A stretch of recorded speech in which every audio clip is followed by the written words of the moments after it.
D'abord, il y a un projet de loi qui va être discuté à l'Assemblée nationale, parce que ce texte, c'est aussi, nous concerne tous. Sur le projet de loi lui-même, je voulais donc vous rappeler quand même quelques chiffres. Alors c'est vrai que l'Union européenne a connu un certain nombre, un afflux exceptionnel de centaines de milliers de migrants. Mais il faut bien savoir que sur un temps long, eh bien, le nombre de migrants reste stable. Nous avons eu donc, pour relativiser les choses de ce qui se passe en France, nous avons eu 250 millions de migrants dans le monde en 2015.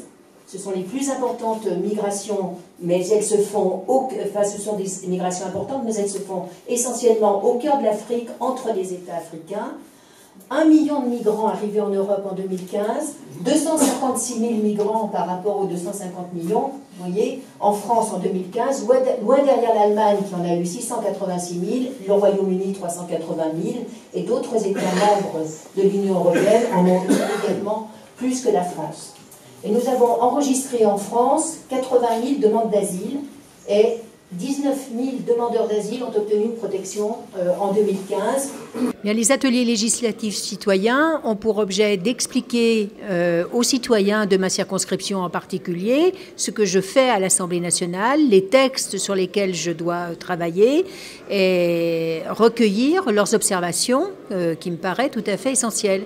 Je suis partie en 2012 du constat que le lien entre le député et le citoyen était extrêmement distendu et qu'il fallait renouer cette confiance. Et cette confiance, eh bien, c'est par le dialogue, c'est par des réunions de terrain, c'est par l'association au travail du parlementaire pour faire comprendre ce qu'est l'Assemblée nationale, le pouvoir législatif et les raisons pour lesquelles moi je me suis présentée devant eux pour un mandat de député. Cet atelier portait sur le projet de loi Asile et immigration maîtrisée.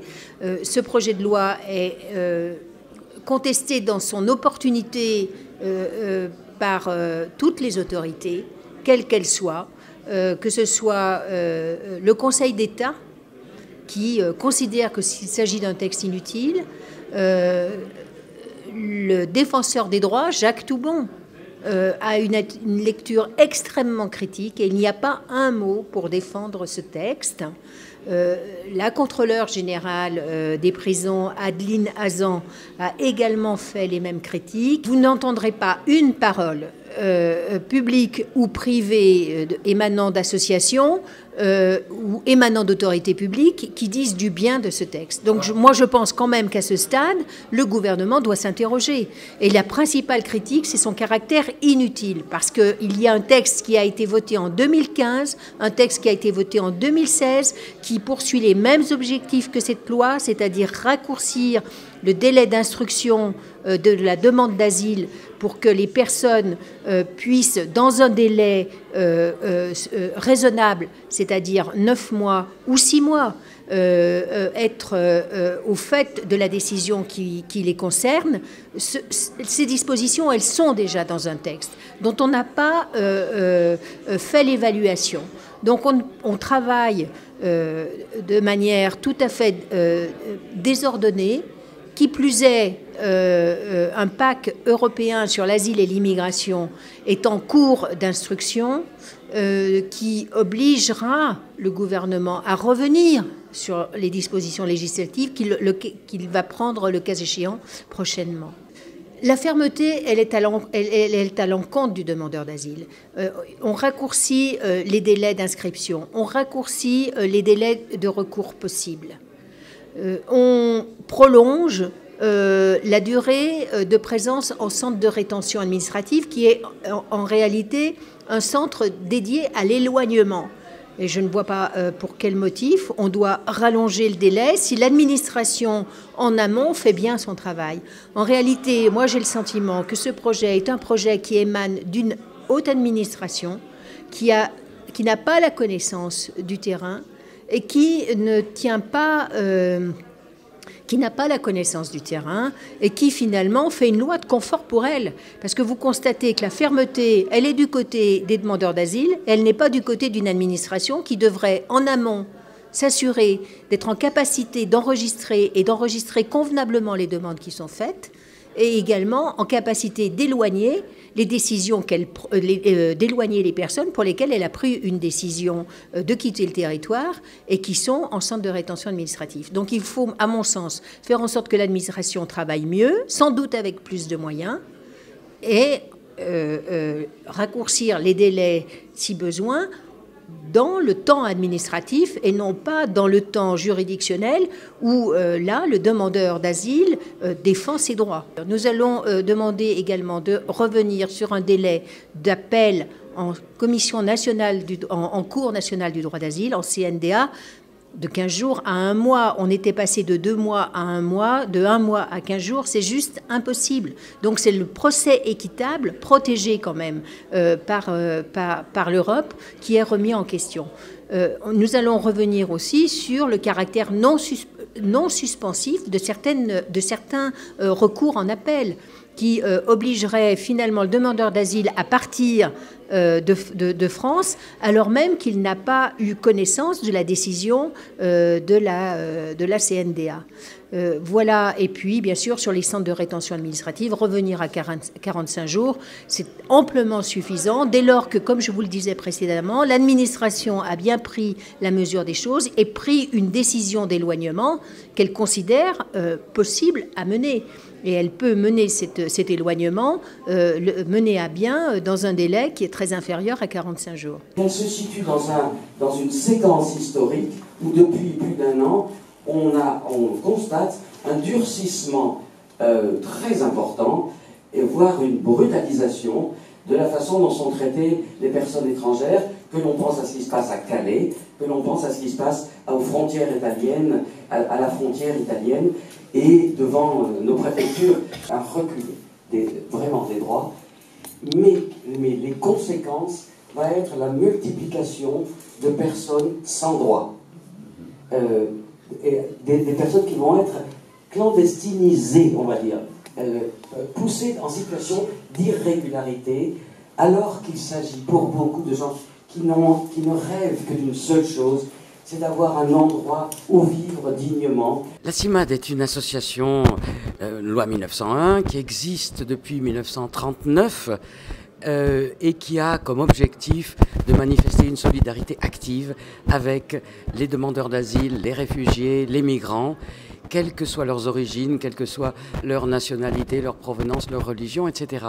Et depuis 80 ans, donc, nous accompagnons les personnes étrangères dans l'accès à leurs droits et dans leur accompagnement pour devenir membres et participer à la société dans laquelle nous vivons. Aujourd'hui, la CIMAD, c'est 2500 militants, bénévoles, actifs qui travaillent dans des permanences d'accès aux droits ou bien dans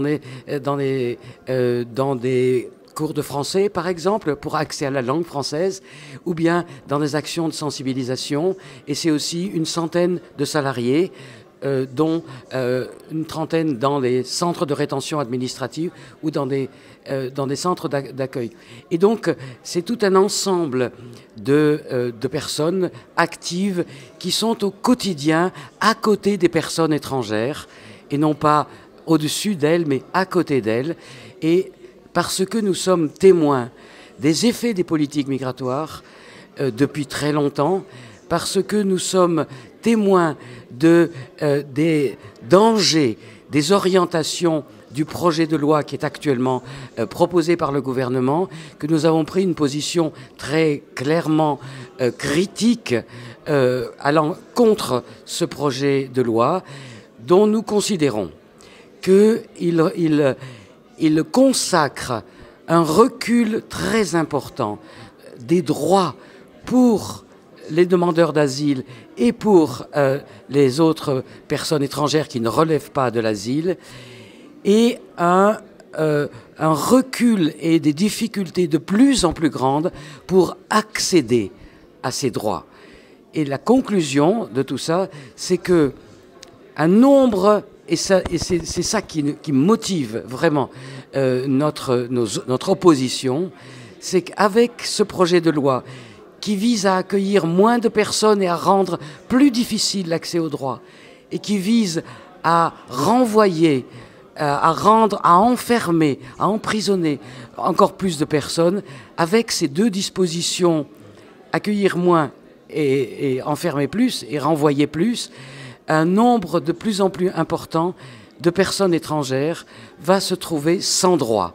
Et ça, c'est une de nos critiques principales en disant que vraiment ce projet de loi ne va en rien simplifier la condition des personnes étrangères, mais au contraire aggraver des situations que l'on pourrait appeler de maltraitance administrative. Nous avons analysé aussi ce qui est dans le projet de loi et qui est très critiquable en matière de réduction des droits, et nous voyons aussi ce qui n'est pas dans le projet de loi et qui, là, pose vraiment problème, comme par exemple, on ne parle pas dans le projet de loi de ce qu'on va faire de ceux qui ont eu le malheur de laisser leurs empreintes dans d'autres pays européens, qu'on appelle les Dublinés, qui sont là, dans notre pays, et laissés quasiment à l'abandon ou renvoyés dans des situations de sans-droit.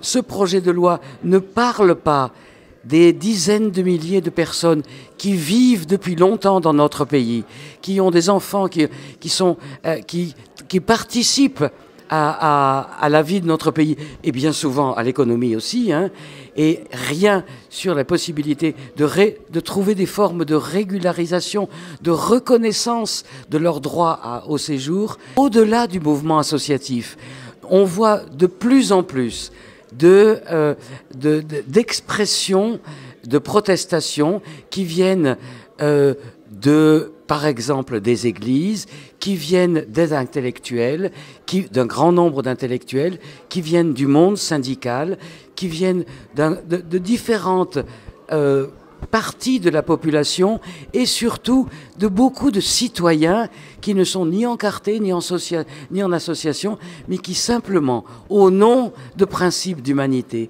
au nom d'une pratique de la fraternité, disent non mais c'est pas ça qu'on veut, c'est pas ce type de projet qu'il faut pour arriver à construire des moyens de vivre et de bien vivre ensemble.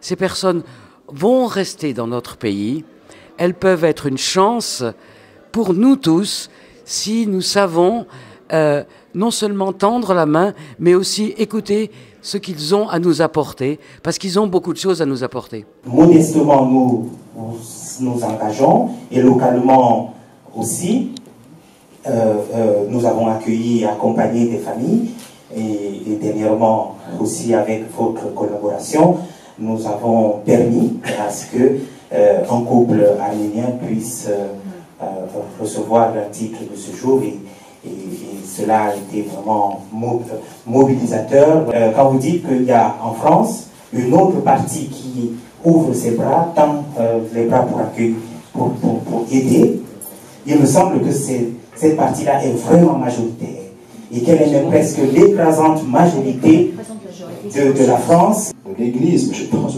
beaucoup d'autres évidemment, ça a été rappelé, c'est d'abord de ne pas considérer les personnes migrantes comme des problèmes administratifs. Nous ne sommes pas des cas administratifs, nous ne sommes pas des problèmes à résoudre, nous sommes des personnes reliées et dont nous savons bien qu'elles se comportent d'une manière différente si elles sont accueillies ou rejetées. Alors peut-être je suis un peu utopique, mais je veux le dire quand même. Nous en sommes au début de phénomènes qui vont devenir durables. Accueillir, protéger, promouvoir. Alors le mot du pape intégré dans son discours du 14 janvier, là, ne veut pas du tout dire les rendre comme nous. Intégrer dans l'esprit du pape ne veut pas du tout dire fusionner pour devenir comme les autres, mais collaborer à devenir d'une société humaine. Et pour certains, ça fait peur, ces transformations. Notre devise républicaine, qui est très chère, qui nous rassemble tous, liberté, égalité, mais il faut rajouter fraternité et solidarité. La France reste toujours sur une terre d'accueil, terre d'asile, et la majorité, moi, ce que je vois, ce que j'observe, la majorité des gens sont tous des gens accueillants et qui accueillent l'étranger. On pourrait mettre dans le projet de loi qu'à partir du premier jour où les gens ont déposé leur demande d'asile, qu'ils aient droit à des cours de français.